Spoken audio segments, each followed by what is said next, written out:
Hello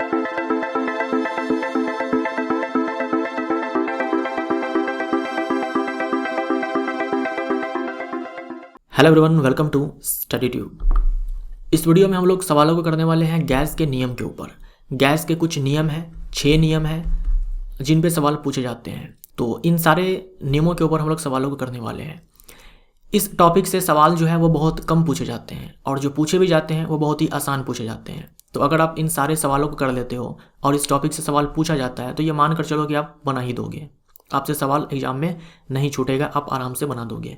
मैंने हर नियम के ऊपर एक एक न्यूमेरिकल भी ले लिया हुआ है ताकि न्यूमेरिकल अगर पूछ दे इन नियम के ऊपर तो आप आंसर कर दो। तो अगर आप ये सारे सवाल देख लेते हो सही से तो फिर इस टॉपिक से सवाल आपसे एग्जाम में नहीं छूटेगा। इसीलिए आप सारे सवालों को ध्यान से देखिए। देखो, ये सारे 6 नियम हैं। बॉयल का नियम, चार्ल्स का नियम, गेलुसैक नियम, एवोगाद्रो का नियम, डाल्टन का आंशिक दाब नियम और ग्राहम का गैसीय विसरण नियम। इन सारे नियम को हम लोग कवर करने वाले हैं। इन सब के ऊपर हम लोग सवालों को करेंगे और एक एक न्यूमेरिकल भी देखेंगे। बस यही 6 नियम हैं गैस के नियम के अंदर जिन पे सवाल पूछे जाते हैं। आते हैं सवाल के ऊपर। परम तापमान को दर्शाया जाता है। परम तापमान यानी कि एब्सोल्यूट टेम्परेचर। कोई भी टेम्परेचर अगर केल्विन में दिया हुआ है, जैसे टेम्परेचर को हम लोग डिग्री सेल्सियस में भी मापते हैं, डिग्री फ़ारेनहाइट में भी मापते हैं, केल्विन में भी मापते हैं। तो अगर टेम्परेचर केल्विन में है तो हम उसे परम तापमान बोल देंगे। तो सी हमारा यहाँ पर आंसर हो जाएगा। जो भी नियम आप इस वीडियो में देखने वाले हो, गैस के जो भी नियम आप लोग देखेंगे यहाँ पर, सारे में टेम्परेचर हम लोग लेंगे केल्विन में। ये चीज़ आप यहीं पर याद रख लो। टेम्परेचर कभी भी हम लोग जो भी फार्मूला आगे देखने वाले हैं वीडियो में, उसमें हम लोग डिग्री सेल्सियस या फिर डिग्री फ़ारेनहाइट में नहीं डालेंगे, केल्विन में डालेंगे। अगर डिग्री सेल्सियस में दिया हुआ है तो उसे हम लोग कन्वर्ट करेंगे केल्विन में। कैसे कन्वर्ट करते हैं? बहुत ही आसान है। डिग्री सेल्सियस में दिया हुआ है तो ये वैल्यू को ऐड कर दो। सवाल को बनाते समय हम लोग केवल 273 ऐड करते हैं। ये जो दशमलव में 1.5 लिखा हुआ है इसको छोड़ देते हैं, बट एक्चुअल में ये होता है। तो आप इस पूरे को ध्यान में रखो। सवाल में आए तो केवल आप इतना ऐड कर देना 273। तो डिग्री सेल्सियस में दिया हो तो आप ऐसे केल्विन में कन्वर्ट कर सकते हो। अगर केल्विन में दिया हुआ है तो डिग्री सेल्सियस में कन्वर्ट कर सकते हो। वैसे इस वीडियो में आपको केल्विन में ही पुट करना है, डिग्री सेल्सियस में पुट नहीं करना है। उसके बाद फ़ारेनहाइट और डिग्री सेल्सियस में ये रिलेशन है। तो अगर आप डिग्री सेल्सियस से फ़ारेनहाइट में आना चाहते हो तो इस वाले फार्मूले का इस्तेमाल कर सकते हो। चाहे फ़ारेनहाइट को डिग्री सेल्सियस में कन्वर्ट करना हो तो भी आप इस फार्मूले का इस्तेमाल कर सकते हो। डायरेक्ट एग्जाम में पूछा जाता है ये फार्मूला, इसीलिए आप इसको ध्यान में रखिए। निम्न में किसे परम शून्य तापमान कहते हैं? परम तापमान आपने देख लिया, तापमान जो कि आपको केल्विन में दे रखा होगा। शून्य तापमान यहाँ पे लिखा हुआ है, मतलब 0 केल्विन। तो सी हमारा यहाँ पर आंसर हो जाएगा। परम शून्य तापमान देखो किसको बोलते हैं? न्यूनतम काल्पनिक तापमान। देखो यहाँ पर लिखा हुआ है काल्पनिक तापमान, यानी कि वास्तविक रूप से इस तापमान को प्राप्त करना बहुत ही मुश्किल है। ठीक है, इसलिए यहाँ पर लिखा हुआ है काल्पनिक तापमान। तो न्यूनतम काल्पनिक तापमान जिस पर कोई गैस शून्य आयतन घेरती है, यानी गैस जो है वो आयतन बिल्कुल नहीं घेरती है इस तापमान पर, क्योंकि इस तापमान से पहले ही जो सारी गैस है ना वो द्रवित हो जाती है। इस तापमान से पहले ही सभी गैस द्रवित हो जाती है, यानी कि वो गैसीय अवस्था में नहीं रहती है। ये सारे पॉइंट्स जो है आपके लिए महत्वपूर्ण है, ये भी आप ध्यान में रखें। गैस की आणविक गति शून्य हो जाती है। इस टेम्परेचर आने के बाद ना मॉलिक्यूल्स में, पार्टिकल्स में कोई भी किसी भी प्रकार का कोई वाइब्रेशन, कोई मोशन नहीं होता है। एक वायुमंडलीय दाब बराबर क्या होता है, यानी कि एक एटमॉस्फेरिक प्रेशर बराबर क्या होता है? लगभग 1 बार के बराबर। सही है। 760 टॉड के बराबर, ये भी सही है। और इतने पास्कल के बराबर, ये भी सही है। इनमें से सभी ये पूरा आप कन्वर्जन ध्यान में रखें। एक एटीएम बराबर होता है 760 मिलीमीटर ऑफ Hg, या फिर 76 सेंटीमीटर ऑफ Hg। मिलीमीटर को सेंटीमीटर में कन्वर्ट करना है तो हम लोग 10 से भाग लगा देते हैं। या फिर 760 टॉड के बराबर, या फिर इतने पास्कल के बराबर। एक बार बराबर होता है 10⁵ पास्कल। एक एटीएम बराबर इतना पास्कल और एक बार बराबर इतना पास्कल। तो जो एक एटीएम है वो बस थोड़ा सा ही ज़्यादा है एक बार से। तो ये सारे जो है रिलेशन आप ध्यान में रखें। एक घन मीटर बराबर क्या होता है, यानी कि 1 मीटर क्यूब बराबर क्या होता है? लीटर में कितना होता है? 1000 लीटर होता है। 1 मीटर क्यूब बराबर 1000 लीटर होता है। तो डी हमारा आंसर। निम्न में कौन एक गैस की गुण नहीं है, गैस की प्रॉपर्टी नहीं है? अत्यधिक संपीड्य। अगर हम बात करें ठोस द्रव गैस में तो सबसे ज़्यादा संपीड्य कौन है? गैस है। तो ये सही है, यानी गैस को हम क्या कर सकते हैं? कंप्रेस कर सकते हैं। इसलिए तो हम लोग गैस को सिलेंडर में भर पाते हैं। उसके बाद निश्चित आयतन और आकृति, ये तो ठोस का प्रॉपर्टी है ना, तो ये नहीं होगा, तो यही हमारा आंसर हो जाएगा। ये गैस की गुण नहीं है, ये ठोस की प्रॉपर्टी है। उसके बाद अणुओं के बीच आकर्षण बल नगण्य है, तो ये भी सही है। ठोस में जो ये आकर्षण बल होता है अणुओं के बीच वो सबसे ज़्यादा होता है, उससे कम द्रव में, और गैस के अणुओं के बीच लगभग नहीं के बराबर होता है। बिल्कुल नहीं है, हम ये नहीं बोलेंगे, ये उचित नहीं होगा। हम ये बोलेंगे कि नगण्य है, नेग्लिजिबल है, बट अब्सेंट है ये कहना सही नहीं होगा। इसलिए आप हमेशा ये शब्द इस्तेमाल करो कि नेग्लिजिबल है। अनिश्चित आयतन और आकृति, तो ये भी सही है, बी हमारा आंसर। उसके बाद है स्थिर ताप पर। स्थिर ताप बोल दिया मतलब क्या, टेम्परेचर जो है ये चेंज नहीं हो रहा है, ये कांस्टेंट है, ये स्थिर है। गैस की निश्चित मात्रा, जब जैसे ही बोला निश्चित मात्रा मतलब जो मोल होता है ना, मोल जिसे हम लोग n से दिखाते हैं, स्मॉल n से, ये भी क्या है, चेंज नहीं हो रहा है, ये भी कांस्टेंट है, स्थिर है। तो ताप भी स्थिर है, मोल भी स्थिर है। दाब उसके आयतन के व्युत्क्रम अनुपाती होता है, मतलब ये बोला कि जो दाब है ये व्युत्क्रम अनुपाती है किसके, वॉल्यूम के, आयतन के। ये बोल रखा है आपसे कि ताप जो है ये स्थिर है, कांस्टेंट है, मोल कांस्टेंट है, और दाब जो है ये इन्वर्सली प्रोपोर्शनल है किसके, वॉल्यूम के।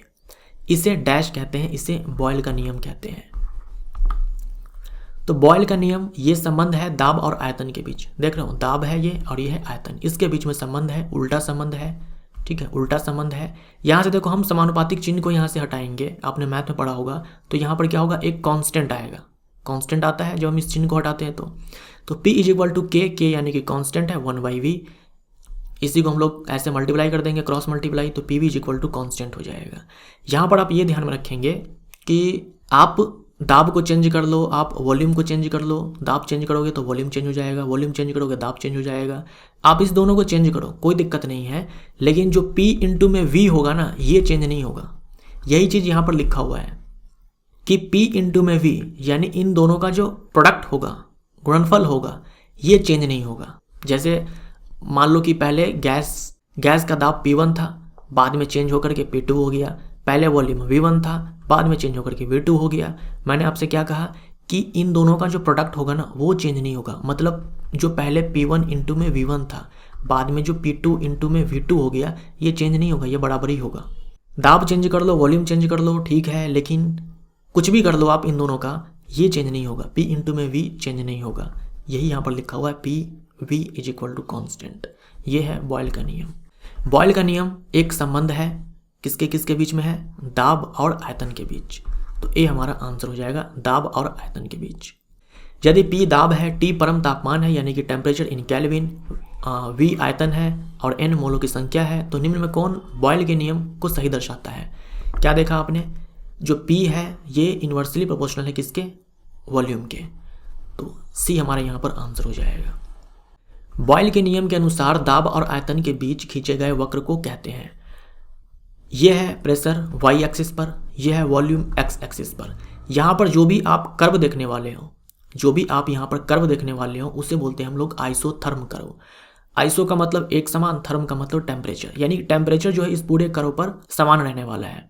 कहने का मतलब ये हुआ, आप इस कर्व पर कोई सा भी पॉइंट उठा लो, अलग अलग पॉइंट पर आपको अलग अलग दाब, अलग अलग वॉल्यूम देखने को मिलेगा, ठीक है। जैसे यहाँ पर आप लो तो ये दाब है और ये वॉल्यूम है, यहाँ पर लो तो ये दाब हो जाएगा यहाँ पर और ये वॉल्यूम हो जाएगा। तो अलग अलग बिंदु पर ना आपको अलग अलग दाब, अलग अलग वॉल्यूम देखने को मिलेगा, लेकिन हर एक पॉइंट पर टेम्परेचर कांस्टेंट रहने वाला है। बॉयल के नियम में आपने पढ़ा ना कि तापमान जो है वो नियत है, मोलों की संख्या नियत है। तो यही चीज़ यहाँ पर ग्राफ के रूप में कहा गया है कि जो कर्व मिलने वाला है यहाँ पर वो आइसोथर्म होगा, मतलब हर एक पॉइंट पर टेम्परेचर कांस्टेंट होने वाला है। मतलब इस ग्राफ के ऊपर कोई सा भी पॉइंट उठा लो, टेम्परेचर जो है वो चेंज नहीं होगा। तो इसे बोलते हैं हम लोग समतापी वक्र। तो बी हमारा आंसर, आइसोथर्म कर्व। बॉयल के नियम के अनुसार निम्न में कौन स्थिर रहता है। बॉयल का नियम कहता है P inversely proportional to V।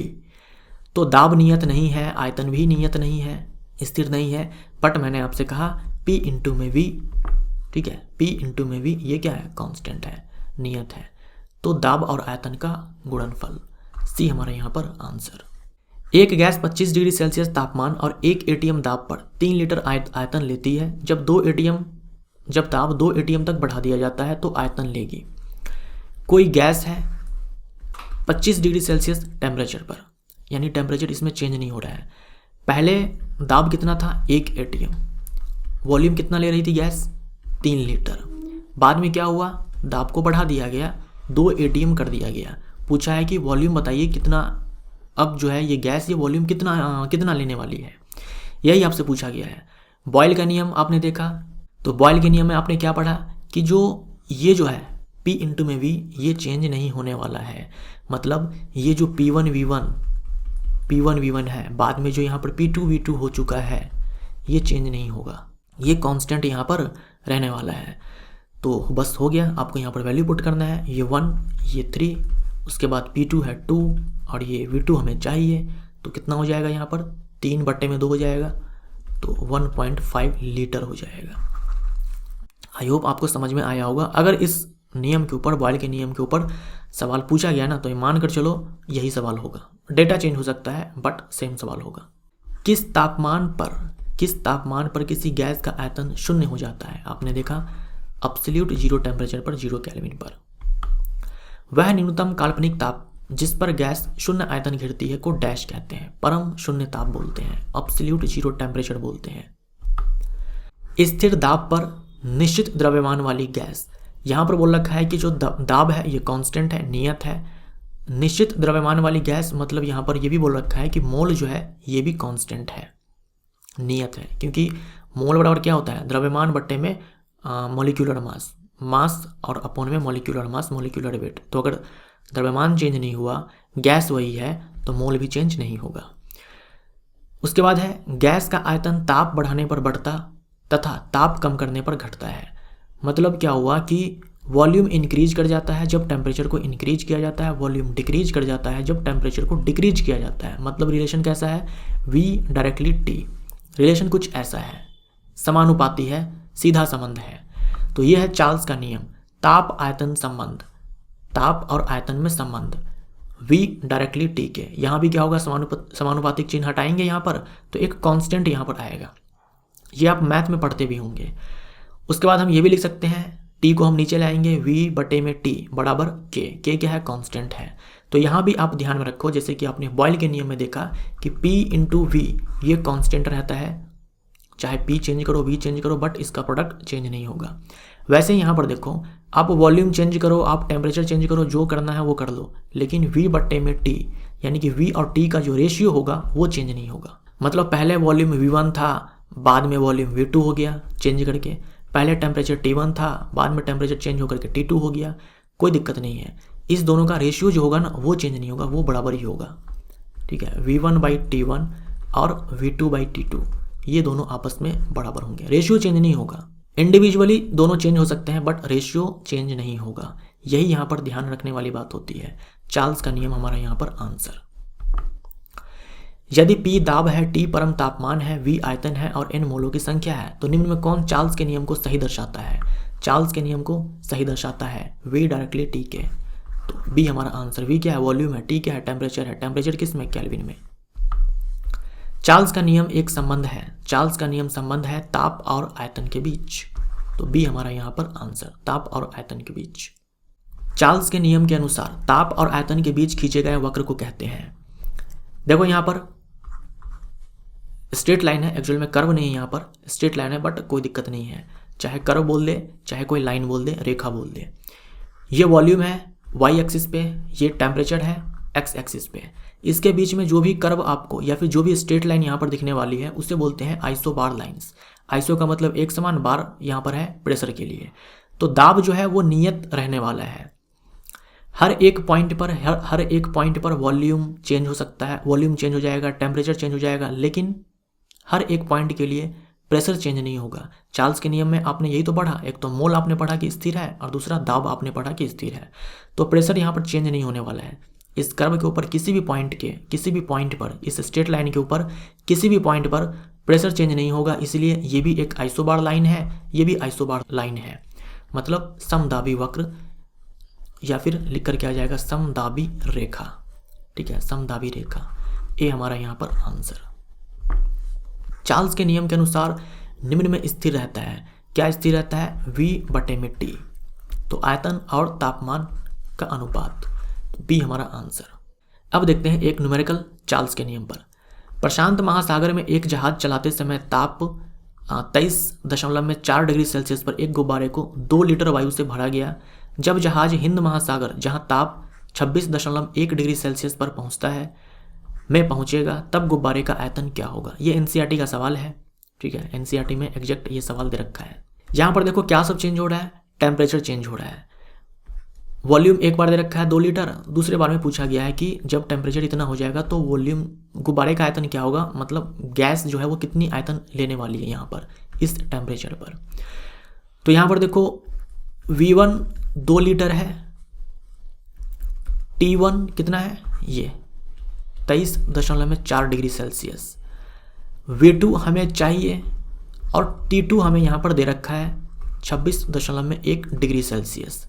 आपने चार्ल्स का नियम पढ़ा, मैंने आपसे क्या कहा, वॉल्यूम चेंज हो जाएगा, टेम्परेचर चेंज हो जाएगा, लेकिन इन दोनों का जो रेशियो होगा वो चेंज नहीं होगा। मतलब V/T जो अभी है, बाद में भी जो मिलने वाला है V/T2, ये दोनों आपस में बराबर होंगे, ये चेंज नहीं होगा, रेशियो चेंज नहीं होगा। तो बस आपको यहाँ पर वैल्यू पुट करना है, यहाँ पर डालना है 2, नीचे यहाँ पर डालेंगे T1 के जगह हम लोग ये डालेंगे तो गलत हो जाएगा।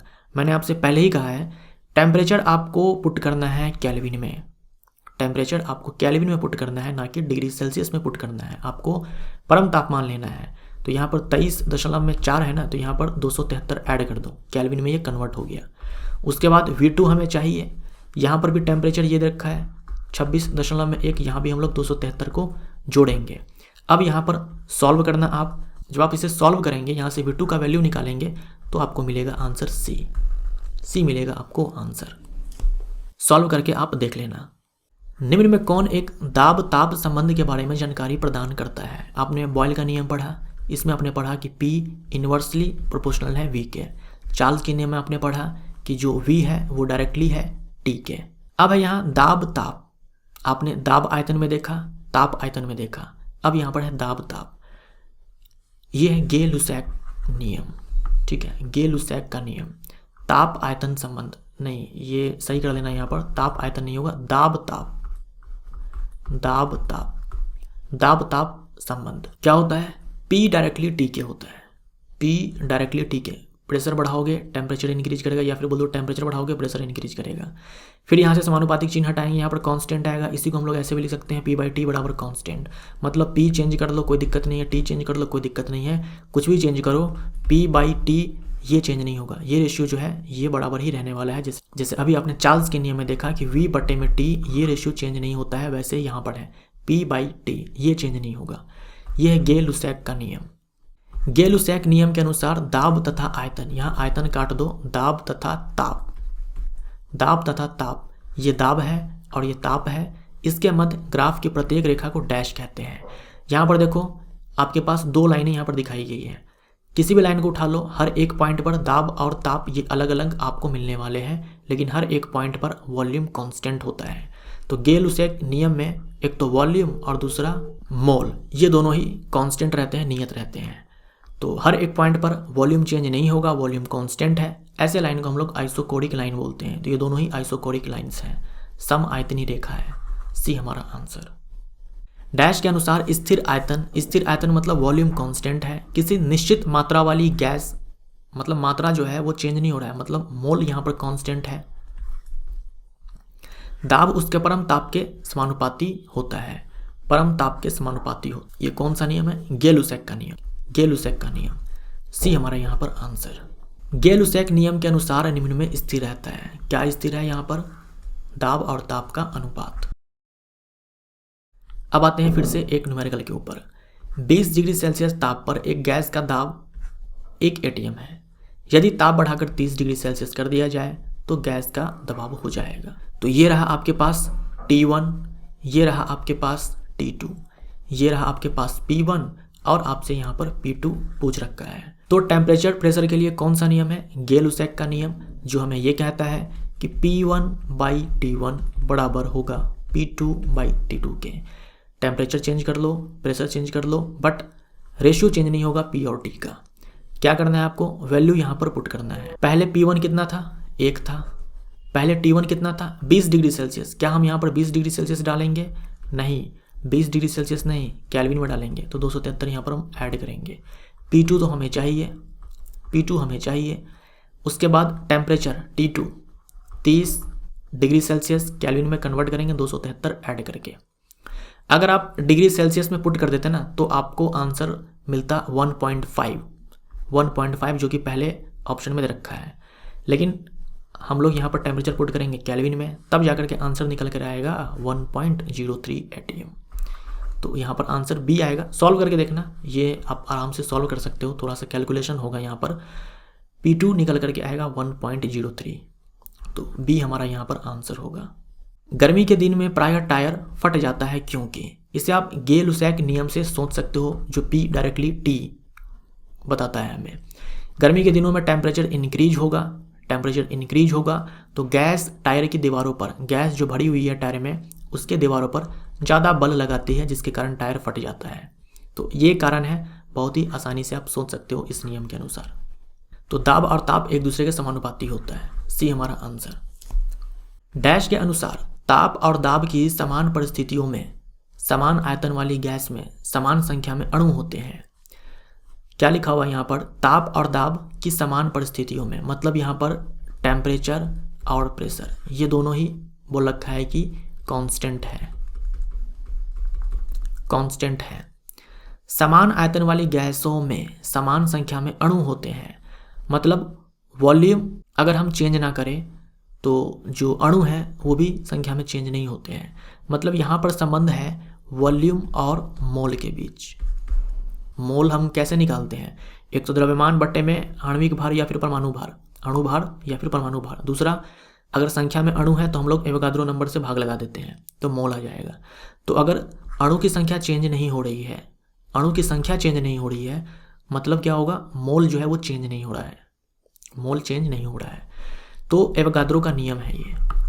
एवोगाद्रो का नियम क्या बोलता है ये, कि V डायरेक्टली होगा N के, यानी कि आयतन समानुपाती होगा किसके, मोल के।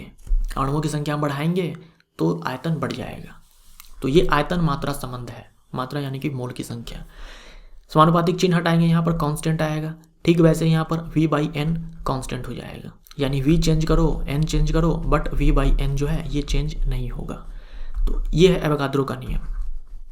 एवोगाद्रो नियम डैश के बीच संबंध है, किसके बीच संबंध है, आयतन और मात्रा के बीच, या फिर बोल दो आयतन और मोलों की संख्या के बीच। एक मोल गैस में अणुओं की संख्या डैश निर्धारित की गई है, जिसे एवोगाद्रो स्थिरांक कहते हैं। एवोगाड्रो कांस्टेंट बोल दो या फिर एवोगाड्रो नंबर बोल दो, जिसे हम लोग N0 से भी दिखाते हैं, Na से भी दिखाते हैं। तो एक मोल गैस में अणुओं की संख्या कितनी होगी, इतनी होगी। कई बार मैं आपको बता चुका हूँ ये 6.022 × 10⁻23। मानक ताप और दाब को डैश पर परिभाषित किया गया है, STP। ध्यान में रखिएगा, यहाँ से सवाल एग्जाम में पूछा जाता है। स्टैंडर्ड टेम्परेचर एंड प्रेशर हम लोग किसको बोलते हैं, टेम्परेचर होना चाहिए 273.15 केल्विन और प्रेशर होना चाहिए 1 बार। अगर ये तापमान है, ये दाब है, मतलब STP है, STP पर है। हम जब बोलते हैं ना कि कोई गैस STP पर है, मतलब वो जो गैस है वो इस टेम्परेचर पर है और इस प्रेशर पर है। तो STP का मतलब होता है टेम्परेचर 273.15 केल्विन और प्रेशर 1 बार। ये हमारा यहाँ पर आंसर हो जाएगा। ऐसे एक होता है standard ambient temperature and pressure, यहाँ पर टेम्परेचर होता है 298.15 केल्विन और प्रेशर होता है 1 बार। अगर आप डिग्री सेल्सियस में देखोगे तो यहाँ पर 0 डिग्री सेल्सियस हो जाता है और यहाँ पर 25 डिग्री सेल्सियस हो जाता है। STP पर आदर्श गैस का मोलर आयतन होता है। अब देखो यहाँ पर लिखा हुआ है STP पर, मतलब टेम्परेचर 273.15 केल्विन और प्रेशर 1 बार। तो बोल ये रखा है कि STP पर एक मोल गैस कितना आयतन लेती है, यही आपसे सवाल में पूछा हुआ है। स्टैंडर्ड टेम्परेचर एंड प्रेशर पर एक मोल गैस कितना आयतन लेती है, अच्छे से ध्यान में रखना, 22.7 लीटर। तो मोलर आयतन पूछा हुआ है, तो हमारा आंसर यहाँ पर 22.7 लीटर पर मोल। पहले 22.4 22.4 लिया करते थे, बट अब हम लेते हैं 22.7। सी हमारा आंसर। एग्जाम में डायरेक्ट सवाल पूछा जाता है, STP पर आदर्श गैस आइडियल गैस का मोलर वॉल्यूम कितना होता है, सीधा आपको विकल्प में दिखेगा 22.7। अगर ये नहीं है, और ये है तब आप इसको टिक मारना, बट ज़्यादा चांस है अब आपको विकल्प में यही दिखने वाला है 22.7। नहीं रहे तो आप 22.4 को टिक मार सकते हो। मानक परिवेश ताप एवं दाब standard ambient temperature and pressure पर आदर्श गैस का मोलर आयतन होता है। आपने अभी देखा एसटीपी पर कि एसटीपी पर अगर हम 1 मोल आइडियल गैस लेते हैं, एसटीपी पर हम 1 मोल आइडियल गैस लेते हैं, ये गैस कितना आयतन लेती है 22.7 लीटर 22.7। अगर हम एसएटीपी इस पर हम 1 मोल आइडियल गैस लेते हैं, देखो मोल को ना हम लोग MOL केवल ये भी लिखते हैं और MOLE भी लिखते हैं, तो कहीं पर मैं ये भी लिखता हूँ कहीं पर ये भी लिखता हूँ, दोनों सही है।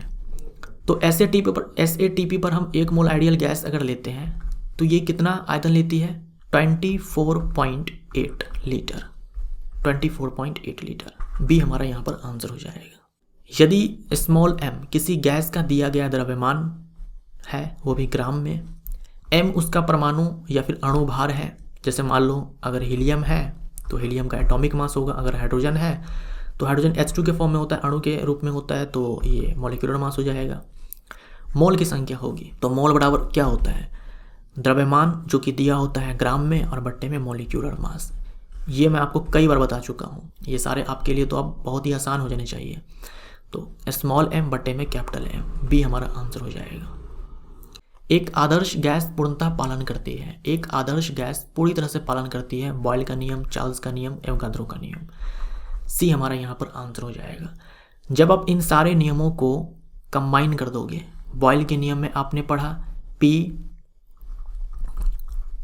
Inversely proportional to V, Charles के नियम में आपने क्या पढ़ा V directly proportional to T, Avogadro में आपने पढ़ा V डायरेक्टली N के। जब आप इन सब को कंबाइन करते हो ना तब जाकर के आपको मिलता है PV = nRT। इसे बोलते हैं आइडियल गैस इक्वेशन, आदर्श गैस समीकरण। PV = nRT। P है दाब, V है वॉल्यूम, N है मोल, R है ideal gas constant. Ideal gas constant सारे ही गैस के लिए ये जो गैस कांस्टेंट है ये समान ही होता है, तो हम इसे यूनिवर्सल गैस कांस्टेंट भी बोल देते हैं। और है टेम्परेचर, कैपिटल T टेम्परेचर है, वो भी केल्विन में। तो PV = nRT, ये चीज़ आप ध्यान में रखिएगा, ये फॉर्मूला ध्यान में रखिएगा। निम्न में कौन एक आदर्श गैस समीकरण है जहाँ जो कैपिटल R है ये सार्वत्रिक गैस नियतांक है, केवल गैस नियतांक भी लिख करके आ सकता है, आदर्श गैस नियतांक भी लिख करके आ सकता है, सार्वत्रिक गैस नियतांक लिख करके भी आ सकता है। P दाब है, V आयतन है, N मोलों की संख्या है तथा T परम तापमान है। तो क्या होता है ideal gas equation PV = nRT। सी हमारा यहाँ पर आंसर हो जाएगा। STP पर सार्वत्रिक गैस नियतांक का मान होता है। अब जैसे ही बोला STP यानी कि टेम्परेचर 273.15 केल्विन और प्रेशर 1 बार, ये आपको अपने दिमाग में घुसा लेना है जैसे ही आपने STP देखा। पूछा है गैस कांस्टेंट जो है यूनिवर्सल गैस कांस्टेंट है, इसका मान क्या होगा, वो भी लीटर ATM पर केल्विन पर मोल में। तो यहाँ देखो आप जो PV = nRT है, यहाँ पर R का मान पुट किया जाता है प्रेशर को, वॉल्यूम को, टेम्परेचर को, इसको देखते हुए कि इन सब का क्या यूनिट है, उसके हिसाब से हम लोग यहाँ पर R का वैल्यू लेते हैं। तो R का वैल्यू 0.0821 लीटर ATM पर केल्विन पर मोल, ये आपको ध्यान में रखना होगा, एग्जाम में डायरेक्ट पूछा जा सकता है। जूल में देखो ये होगा 8.314 जूल पर केल्विन पर मोल। कम से कम आप ये दोनों ध्यान में रखो। अगर आपको जूल में पता है तो 1 कैलोरी बराबर 4.2 जूल होता है, आप कैलोरी में भी निकाल सकते हो, या तो डायरेक्ट याद रखो 2 कैलोरी पर केल्विन पर मोल। तो अगर आप ये याद रखते हो, ये याद रखते हो, तो भी आप ये निकाल लोगे 1 कैलोरी बराबर, ये तो आपको याद ही होगा, 1 कैलोरी बराबर 4.2 जूल, और 1 जूल बराबर होता है 10⁻7 अर्घ के। तो आप अर्घ में भी निकाल सकते हो, जूल में आपको पता है तो इससे मल्टीप्लाई कर दो, अर्घ में निकल करके आ जाएगा।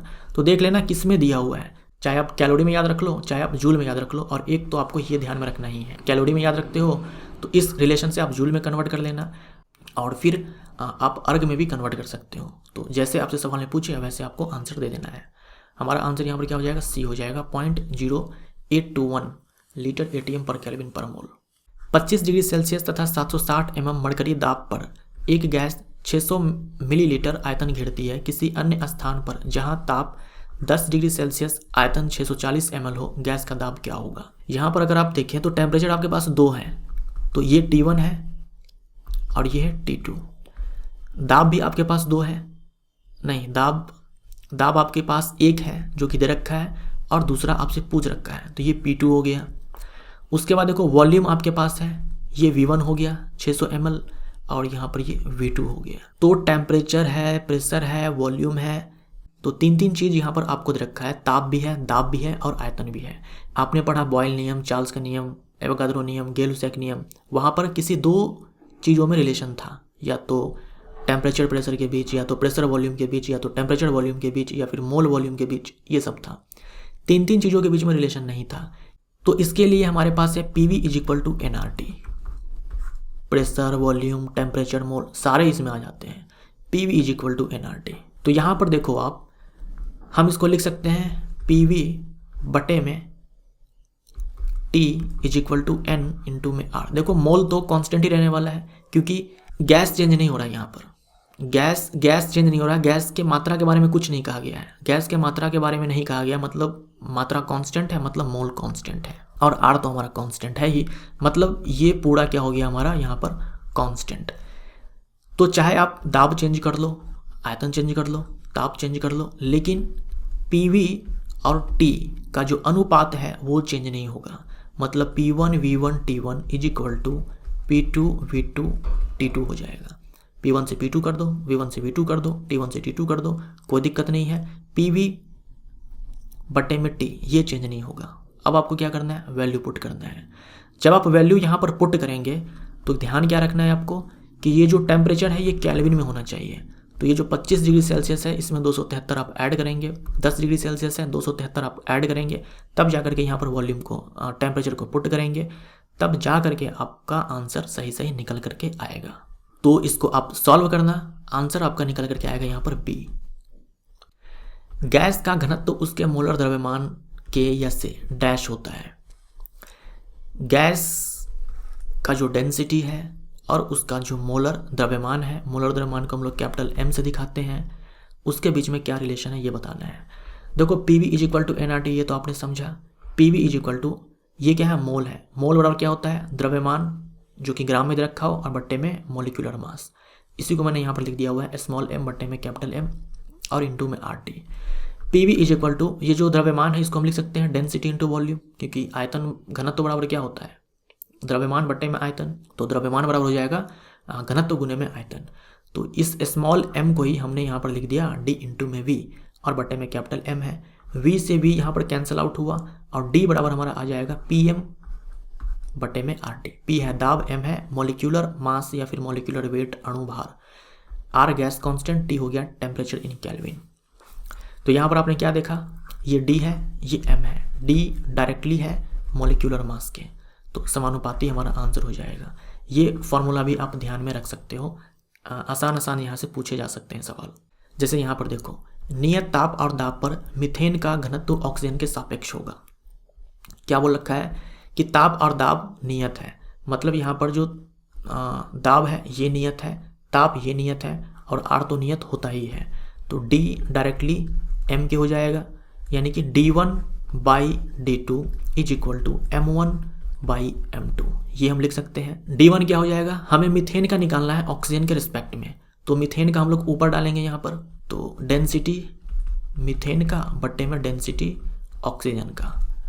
मॉलिक्यूलर मास मीथेन का कितना होगा, कार्बन का 12 और 1 हाइड्रोजन का, यहाँ पर 4 हाइड्रोजन है तो 16। उसके बाद ऑक्सीजन का कितना होता है, 1 ऑक्सीजन का 16 होता है, यहाँ पर 2 होगा तो 32। तो ये 1/2 1:2। इस तरह से आसान सवाल इस वाले फॉर्मूले पर पूछे जा सकते हैं। निम्न में किसका कोई इकाई नहीं है, तो तनाव बल यानी कि टेंशन फोर्स हम लोग न्यूटन में माप सकते हैं। घनत्व को हम लोग kg/m3 इसमें माप सकते हैं, SI यूनिट। पृष्ठ इकाई नहीं होगा, पृष्ठ तनाव यहाँ पर होगा, सरफेस टेंशन, N/m ये SI यूनिट होता है। वेपर डेंसिटी का कोई यूनिट नहीं होता है, वेपर डेंसिटी के पास कोई इकाई नहीं है।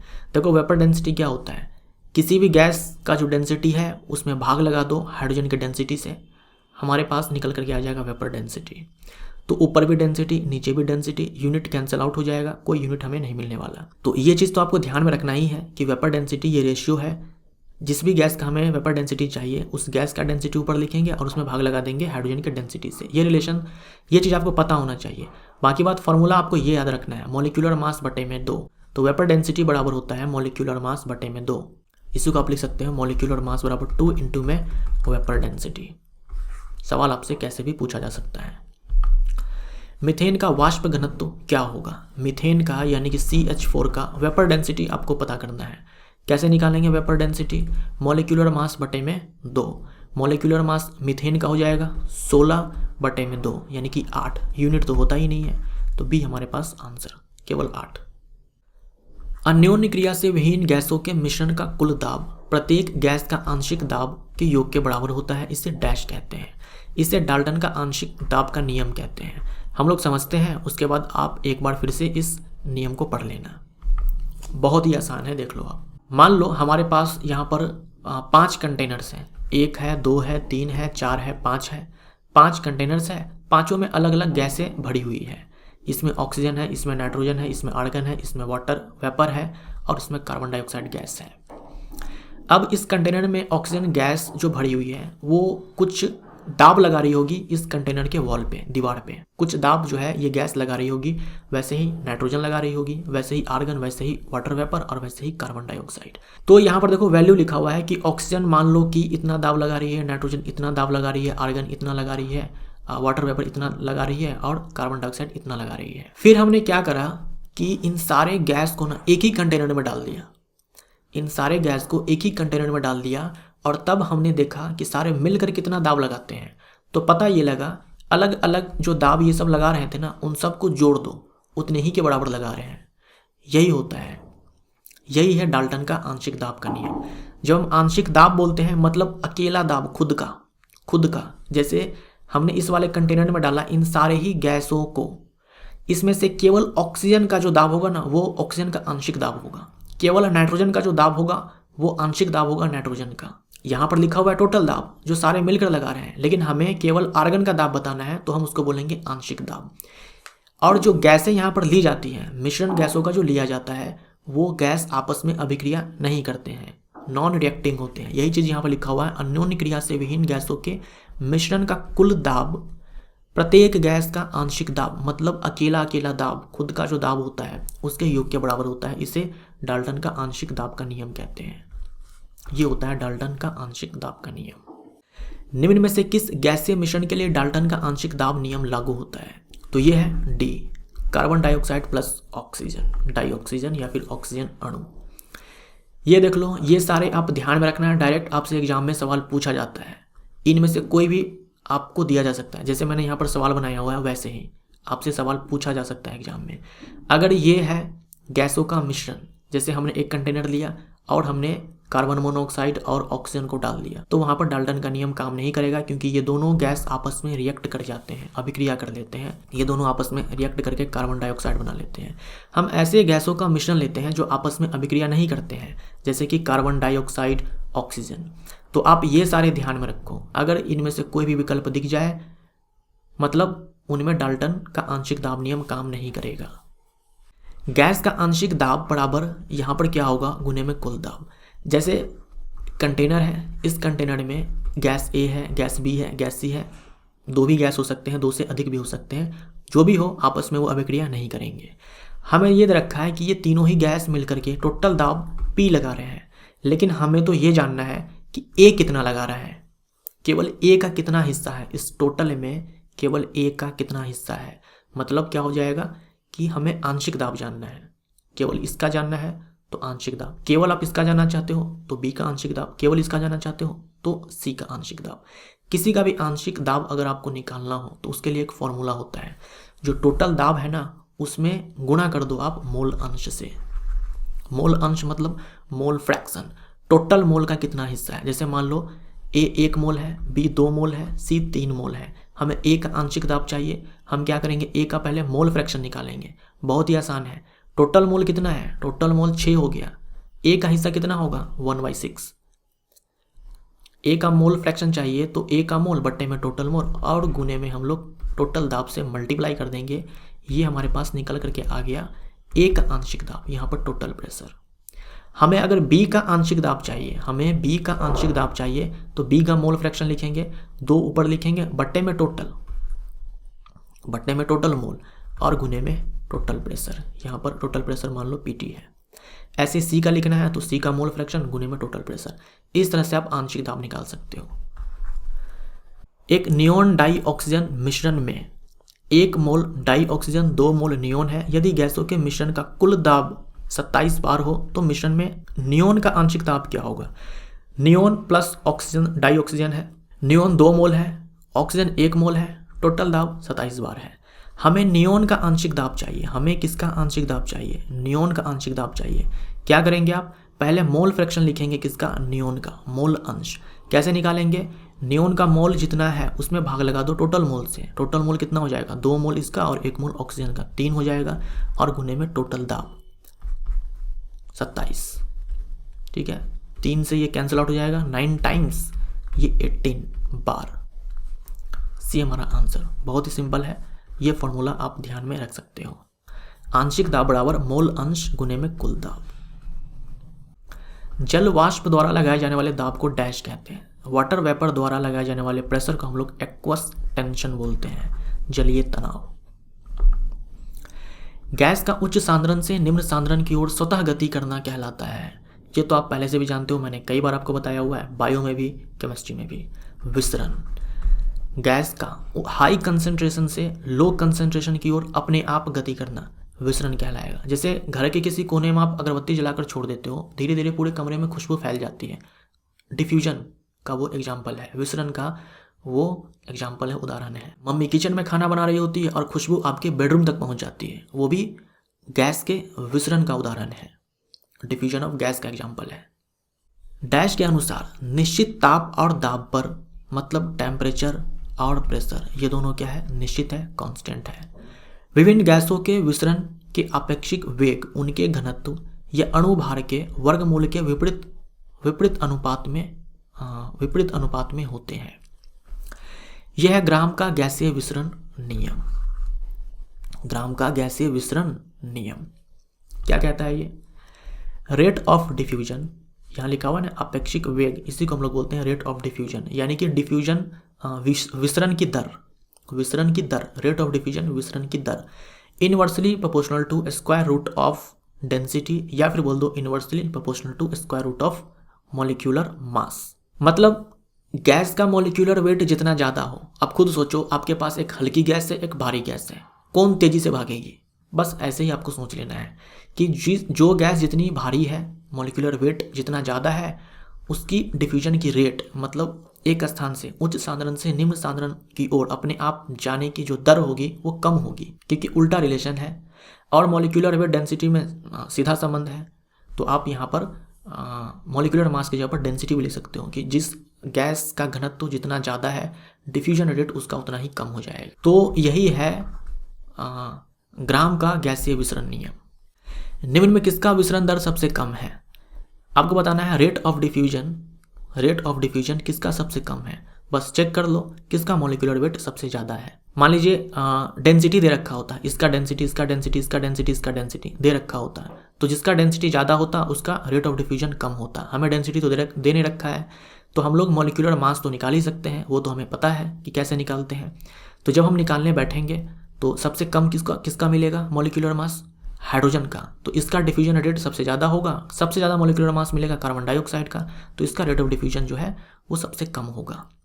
जिस ताप पर कोई वास्तविक आदर्श गैस, यहाँ पर छूट गया है, वास्तविक गैस, रियल गैस और आइडियल गैस में अंतर होता है। जिस ताप पर कोई वास्तविक गैस यानी कि रियल गैस आदर्श गैस की भांति व्यवहार करती है, डैश कहलाता है। उस ताप को हम लोग बोलते हैं बॉयल ताप। ठीक है, बॉयल ताप या फिर बॉयल बिंदु भी बोलते हैं। वायुमंडल में उपस्थित जलवाष्प की मात्रा को किस में मापा जाता है? वायुमंडल में कितनी जलवाष्प की मात्रा है ये हमें ह्यूमिडिटी से पता लग जाएगा, आर्द्रता के रूप में। ज़्यादा ह्यूमिडिटी है मतलब कि जलवाष्प ऑलरेडी वायुमंडल में ज़्यादा है। 10 मोल जल का द्रव्यमान कितना होगा? 10 मोल जल का द्रव्यमान कितना होगा? ये फॉर्मूला होता है। मॉलिक्यूलर मास कितना होता है? 18। मॉलिक्यूलर मास होता है 18। इसी में हम लोग क्या करेंगे, ग्राम लगा देंगे तो ये हमें मिल गया 1 मोल का मास 18 ग्राम। हमें 10 मोल का पूछा हुआ है, 10 मोल का पूछा हुआ है, तो 10 गुने में 18 180 ग्राम। मोलर मास हम लोग हमेशा ग्राम में बताते हैं। पदार्थ की मात्रा की मूल इकाई क्या है? तो पदार्थ की मात्रा के लिए एसआई मात्रक क्या है? मोल है। ल्यूमिनस इंटेंसिटी ज्योति तीव्रता की एसआई मात्रक है कैंडला, मीटर है लंबाई के एसआई मात्रक, और केल्विन है तापमान के एसआई मात्रक। ये हमारा आंसर। तो ये वीडियो यहाँ पर समाप्त होता है। गैस के हम लोगों ने 6 नियम देखे, 6 नियम को समझा, उस पर आधारित हम लोगों ने न्यूमेरिकल देखा। अगर आपने इस वीडियो को अच्छे से देख लिया हुआ है तो इस नियम के ऊपर अगर कोई भी सवाल आएगा तो आपसे नहीं छूटेगा। वीडियो अगर आपको अच्छा लगा हो तो लाइक ज़रूर करना। Thank you so much.